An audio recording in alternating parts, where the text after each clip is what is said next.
நம்மளோட சொந்த பந்தங்களோ, இல்ல உறவு முறைகளோ, இல்ல நம்ம கூட பழகக்கூடிய நபர்களோ, நம்ம கூட நல்ல விதத்துல தான் பழகிட்டு இருப்பாங்க. எப்ப அப்டின்னா, ஒண்ணு நம்ம அவங்க லெவல்ல இருப்போம். இல்லையா அவங்க நிலைமைய விட நம்ம கொஞ்சம் தாழ்ந்திருப்போம். அந்த சமயத்துல நம்ம கூட நல்ல விதமா பேசுவாங்க, பழகுவாங்க. நமக்கு ஒண்ணுன்னா ஓடி வந்து உதவியெல்லாம் செய்வாங்க. அத கண்டிப்பா மறுக்கல. ஆனாலும் எப்ப நம்மளோட நிலைமை அவங்கள விட கொஞ்சம் உயருதோ, இல்ல நம்ம வாழ்க்கையில அடுத்த கட்டத்த அடையிறோமோ, அந்த சமயத்துல அவங்களுக்குள்ள ஒரு மாற்றம் ஏற்படுது. எப்படி அப்படின்னா, நம்ம கூடயே தான் இருப்பாங்க. ஆனாலும் ஒட்ட மாட்டாங்க. அப்புறம் நம்ம அவங்க கிட்ட ஏதாவது ஒரு சஜஷன் கேட்டோம் அப்படின்னா, அதுக்கு பட்டும் படாம பதில் சொல்லுவாங்க.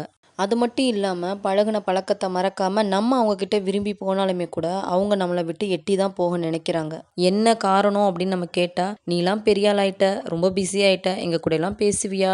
அப்படின்னு நக்கலான பதில் வேற. இத அவங்க சாதாரணமா சொல்றாங்க அப்படின்னு எடுத்துக்கிறதா? இல்ல அவங்களுக்கு நம்ம மேல பொறாமை ஏற்படுது அப்படின்னு எடுத்துக்கிறதா? இல்ல அவங்களுக்குள்ள இருக்கக்கூடிய தாழ்வு மனப்பான்மையா? இத நீங்க எப்படி பார்ப்பீங்க அப்படின்றத எனக்கு கமெண்ட்ல சொல்லுங்க.